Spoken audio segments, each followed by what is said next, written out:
Assalamualaikum warahmatullahi wabarakatuh. Saya Windy Oktarina.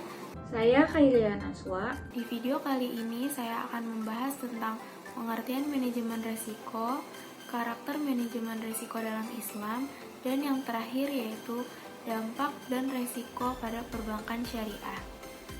Video kali ini saya akan menjelaskan tentang proses manajemen risiko dan juga jenis-jenis manajemen risiko yang ada di bank syariah. Simak materi kami sampai akhir ya. Yang pertama, saya akan membahas tentang pengertian manajemen risiko. Sebelumnya, saya akan menjelaskan terlebih dahulu tentang apa itu risiko. Risiko dapat didefinisikan sebagai suatu potensi terjadinya suatu peristiwa yang dapat menimbulkan kerugian. Risiko dalam perbankan merupakan suatu kejadian potensial baik yang dapat diperkirakan maupun tidak dapat diperkirakan yang berdampak negatif pada pendapatan maupun permodalan bank. Manajemen risiko itu sendiri dapat diartikan sebagai rangkaian prosedur dan metodologi yang digunakan untuk mengidentifikasi, mengukur, memantau, dan mengendalikan risiko yang timbul dari kegiatan usaha bank. Tujuan manajemen risiko ini yaitu untuk mengelola risiko sehingga bisa memperoleh hasil yang optimal. Yang kedua, saya akan membahas tentang karakter manajemen risiko dalam perbankan syariah. Manajemen risiko dalam perbankan syariah mempunyai karakter yang berbeda dengan bank konvensional. Ada 4 karakter manajemen risiko dalam perbankan syariah. Yang pertama yaitu identifikasi risiko. Identifikasi risiko yang dilakukan bank syariah yaitu meliputi yang hanya ada pada bank-bank yang beroperasi berdasarkan prinsip syariah. Dalam hal ini, keunikan bank syariah terletak pada 6 hal. Yang pertama yaitu proses transaksi pembiayaan, yang kedua proses manajemen, yang ketiga sumber daya manusia, yang keempat teknologi, yang keempat lingkungan eksternal, dan yang terakhir yaitu kerusakan. Yang kedua yaitu penilaian risiko. Dalam penilaian risiko, keunikan bank syariah ini terlihat pada hubungan antara probability dan impact atau dikenal dengan qualitative approach. Yang ketiga yaitu antisipasi risiko. Antisipasi risiko dalam perbankan syariah ini bertujuan untuk yang pertama preventif. Dalam hal ini, bank syariah memerlukan persetujuan DPS untuk mencegah kekeliruan proses dan transaksi dari aspek syariah. Yang kedua yaitu ada detektif, yaitu pengawasan dalam perbankan syariah ini meliputi 2 aspek, yaitu aspek oleh Bank Indonesia dan aspek syariah oleh DPS. Dan yang terakhir yaitu recovery, yaitu koreksi atau permasalahan yang melibatkan Bank Indonesia untuk aspek perbankan oleh Bank Indonesia dan untuk aspek syariah oleh DPS. Dan yang keempat yaitu monitoring risiko. Dalam aktivitas bank syariah ini tidak hanya meliputi manajemen perbankan syariah saja, tetapi juga melibatkan DPS. Selanjutnya yaitu ada dampak dan risiko pada perbankan syariah. Kerugian akibat risiko yang terjadi pada suatu bank dapat berdampak pada pemangku kepentingan bank. Adapun dampak-dampak yang terjadi terhadap stakeholder dan ekonomi. Yang pertama yaitu dampak terhadap pemegang saham.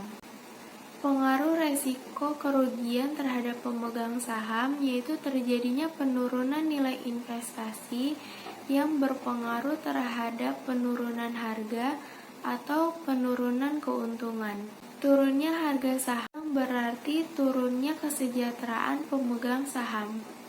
Yang kedua yaitu dampak terhadap karyawan. Karyawan suatu bank dapat berpengaruh terhadap kejadian risiko tersebut. Oleh karena itu, karyawan dikenakan sanksi indisipliner karena kelalaian yang dapat menimbulkan kerugian. Selanjutnya yaitu ada pengurangan pendapatan seperti pengurangan bonus atau pemotongan gaji dan pemutusan hubungan kerja. Yang ketiga yaitu dampak terhadap nasabah. Konsekuensi resiko kerugian yang berdampak terhadap nasabah yaitu penurunannya tingkat pelayanan, selanjutnya berkurangnya jenis dan kualitas produk yang ditawarkan, kemudian adanya krisis likuiditas sehingga menyulitkan dalam pencairan dana, dan dampak terakhir yang dihadapi oleh nasabah yaitu adanya perubahan peraturan. Dan yang terakhir yaitu dampak terhadap perekonomian. Resiko kerugian yang terjadi pada suatu bank akan menimbulkan dampak tidak hanya kepada bank yang bersangkutan, tetapi juga berdampak pada nasabah dan perekonomian secara keseluruhan. Dampak yang ditimbulkan tersebut dinamakan risiko sistematik. Selanjutnya ada proses penerapan manajemen risiko. Untuk menerapkan proses manajemen risiko, pada tahap awal, Bank Syariah harus secara tepat mengenal, memahami, dan mengidentifikasi seluruh risiko yang ada, baik yang sudah ada maupun yang baru timbul dari suatu bisnis baru bank. Selanjutnya, secara berturut-turut, Bank Syariah perlu melakukan pengukuran, pemantauan, dan pengendalian risiko. Dalam pelaksanaannya, proses ini memerlukan langkah-langkah seperti identifikasi risiko, di mana dilaksanakannya dengan melakukan analisis terhadap karakteristik risiko yang melekat pada aktivitas fungsional, risiko terhadap produk dan kegiatan usaha. Selanjutnya ada pengukuran risiko, di mana dilaksanakannya dengan melakukan evaluasi secara berkala terhadap kesesuaian asumsi, sumber data, dan prosedur yang digunakan untuk mengukur risiko. Selanjutnya, kita akan membahas tentang jenis-jenis manajemen risiko yang ada pada Bank Syariah. Ada apa aja sih? Yang pertama, ada risiko kredit. Yang kedua, ada risiko pasar. Yang ketiga, ada risiko likuiditas. Yang keempat, ada risiko operasional. Yang kelima, ada risiko hukum.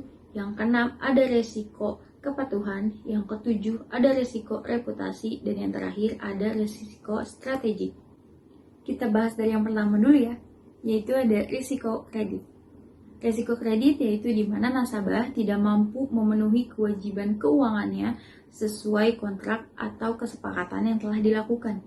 Risiko ini berasal dari kegiatan fungsional bank seperti pengkreditan treasury, investasi, pembiayaan perdagangan yang tercatat dalam administrasi bank. Berdasarkan proses pemberian kredit atau pembiayaan, risiko kredit dapat ditemui pada saat penilaian proposal, yang kedua pada saat pengambilan keputusan menerima atau menolak terhadap proposal tersebut, yang ketiga pada saat penetapan kontrak pembiayaan yang meliputi jenis akad, harga, limit pembayaran, jangka waktu, dan juga jaminan.